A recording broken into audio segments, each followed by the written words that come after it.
is now finished. I will attempt to pick this up so you can see it.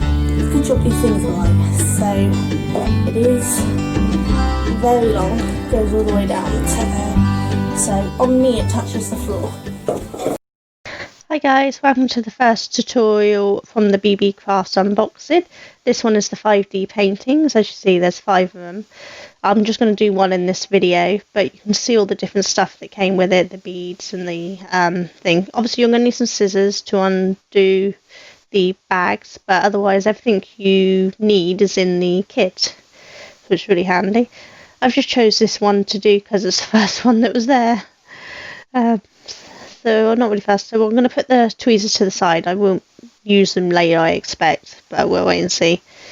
So the first thing I'm going to need is to take off the plastic that's over the top. Now, if you notice, it is double-sided, so just pick whichever side you want to do first and peel off. Can be a little fiddly, but just stick with it, you can get it off. And it's actually quite nice that it's on there firmly. It means that the glue's pretty good. So we'll just get it off. Now I'm just going to fold it up in half out of the way and work on the centre to start with, but then I will eventually work around the whole lot in one go. So if you don't know, this little pink thing is the wax that you use to help pick up the gems. So you use the pen to help pick up the gems and place them onto the 5D painting, and the wax is what helps the gems stick to the pen. So you just kind of stab it on in and give it a little wiggle and it picks up some of the wax. You don't need a lot, so don't worry about picking up loads, just one little stab will do the job. So I'm going to look at the centre and look what number is the first one in there. You probably can't see them even with me zoomed in. You might be able to. Number 11 is the first one, so I'm going to look for the bag with the number 11 on, because that will be the first lot of gems that I need. So we're just going to look to the side, find that bag and cut that one open. There we go, it's a nice pretty purple. These are all so pretty, I'm really impressed with them, to be honest, they're just so shiny. So just put them into that little tray there, that's easier to get out. You don't want to try fiddling around getting that out of the bag. And as you probably noticed, the plastic slipped back down, so just pick that back up again. Use the scissors to weigh it down. So you can see I've just picked up one of the little gems, and you want to make sure that you've got the shiny flat side showing, because that's the bit that will stick to the base. The actual raised side will be on the inside of the pen at this point, so that way when you put it down, it's on the outside. You can see it just sits nicely in the middle there. And then I'm just going to have a quick look and see what the next colour is. You can work this different ways. You can either work from the centre out, or half of it, and then the other half. Or you can work by looking for all of those numbers. You'll find that I switch part way through. For the beginning, I start just building up that centre, but then eventually I actually just find all of those ones for that number and fill in the whole piece with that number. So right now I'm looking for number 2, which, if you can see, is a nice little teardrop shape. So it's going to be an odd shape, so obviously you want to make sure when doing these you get the piece the correct way around. Once you've done one of these, you'll be able to do them all. They're so easy to do. So if you give it a little shake, usually it can turn all of the pieces up the correct way, so the flat side will naturally go onto the bottom, and so you can pick it up and it's up the correct way. And then you just have to make sure you turn the teardrop to the correct shape side, so you know where the point is and where the curve bit is to put it in. So in this case, the point is pointing in towards the centre, so just make sure your pieces are at the centre. And if you get them slightly misangled, just use those tweezers and give it a little push to realign it. Because until you push these thoroughly down, they are movable, so don't worry if you do get in the wrong place. You can pick it up and move it around. So it's not something that you have to worry about being perfect with first time. You don't even have to be as precise as I'm being. I really like things to try to be as equal as they should be. So I try to make sure they fit evenly around properly. But once you've got this going, you don't have to be quite so careful when the other gems are in place. They help line up the other ones, so you'll be able to work faster as you get going. I will at some point speed up through each time I change the colour, so you don't have to watch the whole lot. But I thought for this first bit we'll do it reasonably slow.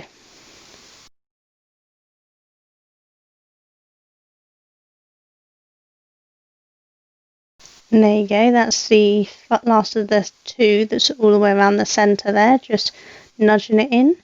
And then I just push it down. This is where you want to make sure it's on firmly. This is where it becomes much more secure, and you don't really want to move it after you've pushed it down because it messes with the glue.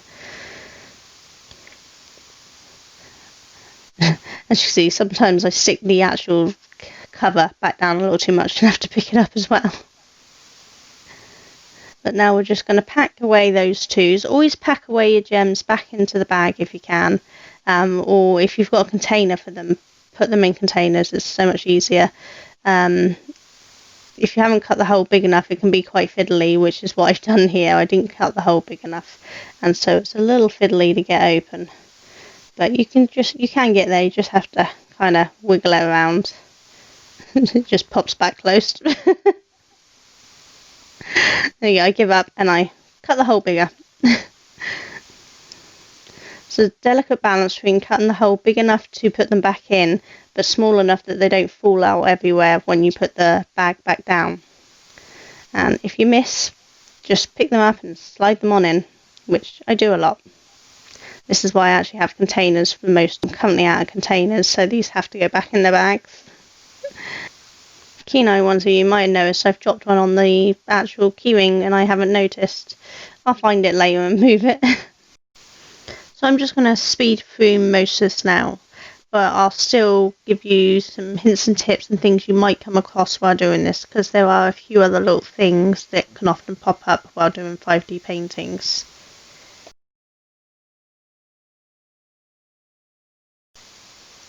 So I'm just going to speed through this really fast now, because I think you've got the gist of it. You can see which side that you need to be laying down flat and which one should be going up. So the top, sometimes beads do get stuck together.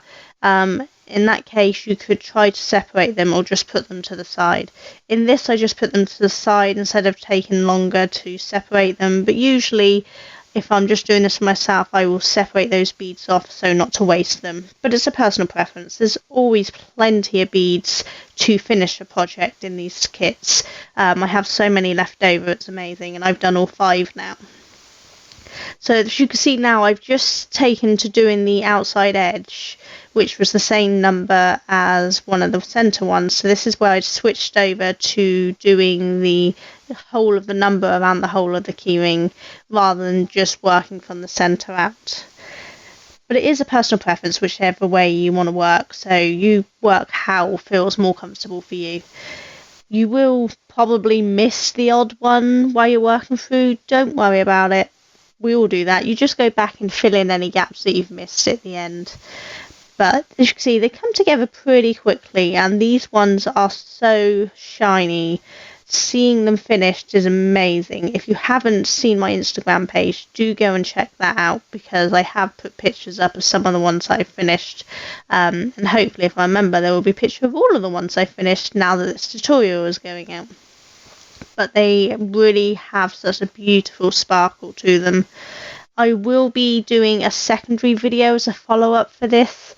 I'm going to attempt to resin them to make them more secure, because I don't really like the idea of having the gems just loose. The glue is pretty good and they have stayed on. I've not had any come off. But I want to coat them in resin to make sure they're really secure and hold up to being banged around once they're on bags and things. Because I call them keyrings, but really they're more like bag charms because they are quite a good size. But as you can see, they really do start to sparkle as you've got that colour of the gems being added in, and each one is so shiny. You get the odd one that's kind of not got quite the same shine. It's usually the coating at the back has come off. I just tend to throw those beads away. As I said, there's plenty of beads in this, so you can just afford to throw the odd defective one away and replace it with a non-defective one. But they do build up really quickly and really simple to do. And you can follow the code and colours that they've done, but if you're feeling brave, you don't have to follow them. As long as the shapes match, you can mix and match your colours and make it however you want. So you can make these really personal, up to you.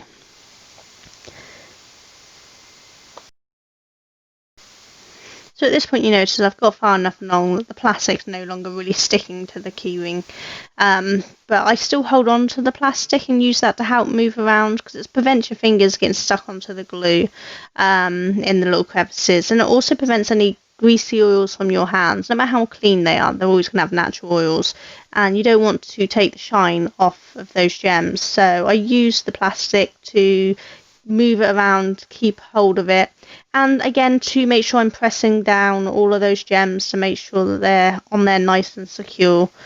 So it makes it easier to move around if you're not worrying about where you're putting your fingers. So the plastic's handy to keep hold of even after it's no longer really sticking to the actual painting.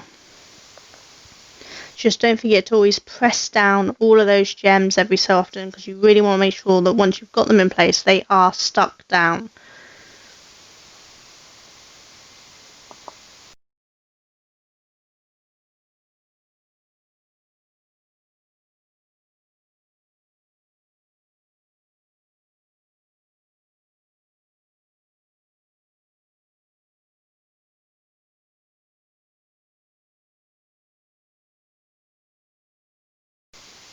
So see, we're just filling in those last few spaces at the moment. It's really built up and really shiny now.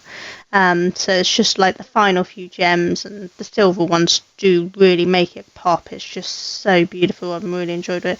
But now you're going to make sure that everything's pushed down thoroughly on that side. You don't want anything moving off once you've finished. And then you're going to be ready to turn over and do the other side. And you're just going to repeat the same process for the other side.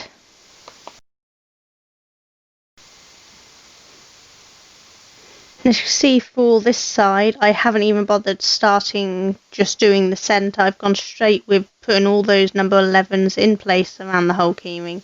So it really doesn't matter how you start. It is a personal preference, and just have fun with it, because it really is good fun and relaxing. And if I wasn't filming this, I've tested by doing the other keyrings. It takes about an hour if you're just relaxing and having fun. Probably 30 minutes if you're really concentrating and getting it done, but I just do it to enjoy it, so it doesn't take that long. And I think that's not a bad amount of time to spend creating such a beautiful, shiny keyring or bag charm. So do let me know if you go and buy any of these. Don't forget to check all the links in the description. You will see a link to these particular keyrings that I bought, or bag charms, whatever you want to call them, and a direct link to the actual shop. And don't forget to check out the YouTube partner program that they offer, so you could get to try out these products for free yourself if you like. You only have to have 100 subscribers to be able to take part in their partner program, and I will provide the link for that down below as well. Now, I will also provide my affiliate link for these keyrings, so if you want to help me out, instead of just clicking the direct link, you could click through my affiliate link, and then anything you buy I earn a small commission on, but it doesn't cost you anything extra, but it's just a little sum to let me earn a little bit of extra money if you so wish. I've just jumped to almost near the end now, because you don't really need to see me doing the whole thing again. It's just exactly the same as the other side. So that's now finished on both sides. I've made sure I push those gems all the way down, and we're just going to attach the keyring part.